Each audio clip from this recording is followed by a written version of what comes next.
नमस्कार, मैं doctor Priyadarshi Jitendra Kumar, senior consultant, Felix hospital Noida से जन जागरूकता अभियान में आपका हार्दिक अभिनंदन करता हूं। ब्रोंकोस्कोपी कब, क्यों और कैसे, ये संदर्भ आज हमारा आपके लिए है। मैं बताना चाहूँगा, ब्रोंकोस्कोपी एक तकनीक है जिसमें लचीली ट्यूब होती है जिसके एंड पे कैमरा लगा होता है और वो हम नाक या मुंह के थ्रू श्वास की नलियों में जाने के लिए यूज करते हैं, जिसमें श्वास नलियों के भीतर सीधा सीधा देखा जा सकता है। वो इमेज कैप्चर भी होता है जो हम रिपोर्ट के रूप में देते हैं। सामान्यतः इस प्रक्रिया में 10 से 20 मिनट लगता है। मरीज को हल्का सेडेशन की ज़रूरत पड़ सकता है। कभी कभी हम लोकल स्प्रे में भी इस प्रोसीडियर को कर पाते हैं। जान जोखिम का बहुत ही रेयर इंसिडेंट्स रिपोर्टेड है। अमूमन किसी तरह का समस्या होता है तो हल्का सा खराश जो ऑलमोस्ट सेम डे में क्लियर हो जाता है और अमूमन सारे पेशेंट सेम डे डिस्चार्ज भी हो जाते हैं। आप डे केयर प्रोसीडियर के रूप में इसे समझ सकते हैं। कब करते हैं, इसका विस्तार पूर्वक आंसर ये है कि जहां हमें चेस्ट एक्सरे में या सीटी स्कैन में फेफड़े की दिक्कतें दिखती हैं परंतु मरीज बलगम नहीं निकाल पाता, या हमें टीबी का शक है और मरीज का बलगम नहीं आ रहा या टीबी निगेटिव आ रहा बलगम के जांच में, और हमें लग रहा है कि मरीज ट्यूबरकुलोसिस से ग्रसित है।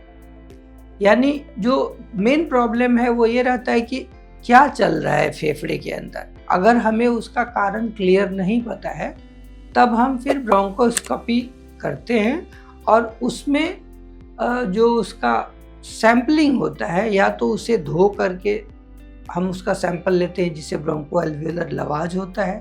अगर फेफड़े में कहीं कहीं मेडियास्टिनल लिम्फ नोड है जो गांठ के रूप में दिखता है तो हम उसमें transbronchial needle aspiration TBNA करते हैं।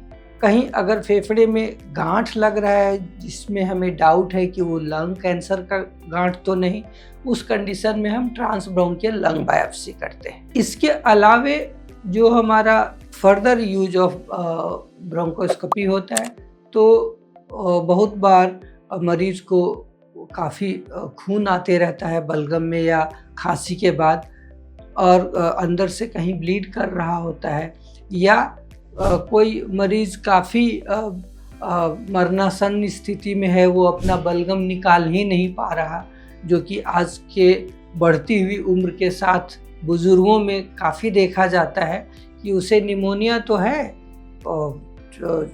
जो रैटलिंग ऑफ चेस्ट है वो काफ़ी है, लेकिन वो इतना कमज़ोर है कि वो बलगम निकाल नहीं पा रहा।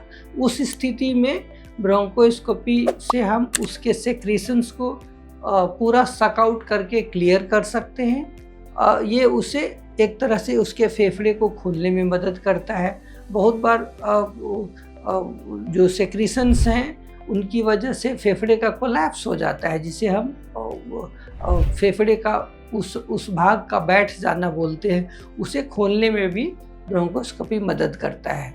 तो ये हुआ कि क्या है, कब करते हैं, कैसे करते हैं। इन जानकारियों के साथ आपको जो आपके पल्मोनोलॉजिस्ट हैं या जो आपके फिजिशियन हैं अगर रिकमेंड करते हैं तो चीज़ों को समझने में मदद मिलती है कि हम कैसे, कब और क्यों करते हैं। बहुत बहुत धन्यवाद। हेल्थ से जुड़ी ऐसी कई और जानकारी के लिए फेलिक्स हॉस्पिटल के YouTube चैनल को सब्सक्राइब करें और अपने सवाल कमेंट बॉक्स के जरिए हम तक पहुंचाएं, और डॉक्टर की अपॉइंटमेंट के लिए दिए गए नंबर 9810455953 पर संपर्क करें।